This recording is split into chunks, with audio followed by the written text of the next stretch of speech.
Hello there, and thank you so much for joining me for this fireside reading of The Wonderful Wizard of Oz by L. Frank Baum, a book that he wrote in 1900.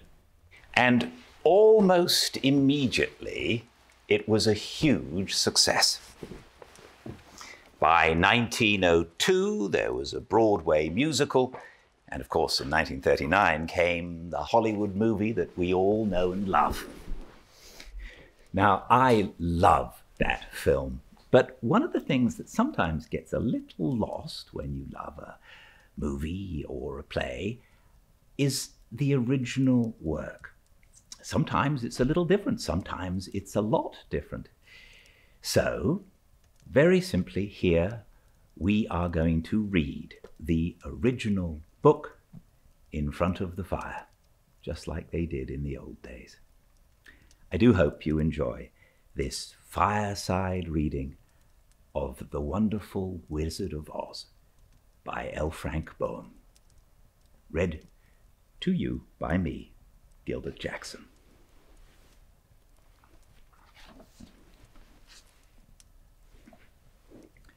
The Wonderful Wizard of Oz by L. Frank Baum. This book is dedicated to my good friend and comrade, my wife, LFB. Introduction. Folklore, legends, myths, and fairy tales have followed childhood through the ages, for every healthy youngster has a wholesome and instinctive love for stories fantastic, marvelous, and manifestly unreal. The winged fairies of Grimm and Anderson have brought more happiness to childish hearts than all other human creations.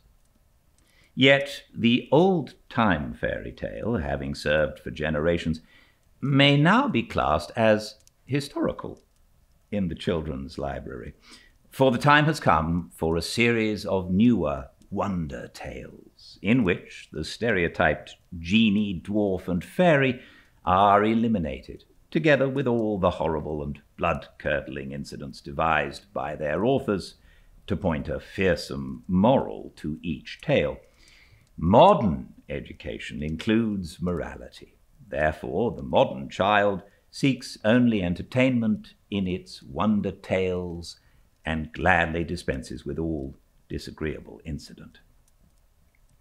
Having this thought in mind, the story of The Wonderful Wizard of Oz was written solely to please children of today.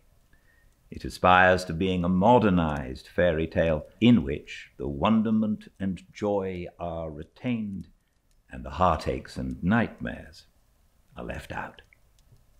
L. Frank Baum, Chicago, April 1900. Chapter 1. The Cyclone.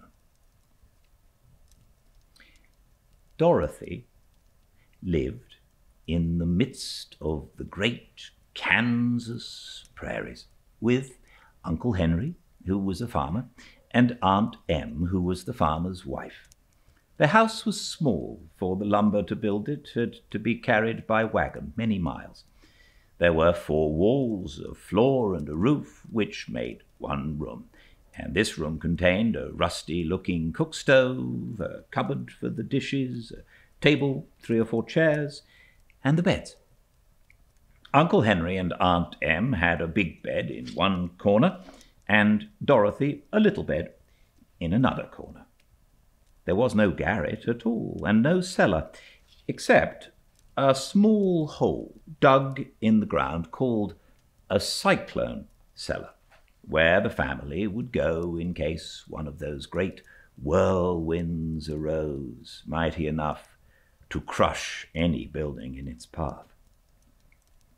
It was reached by a trap door in the middle of the floor, from which a ladder led down into the small dark hole.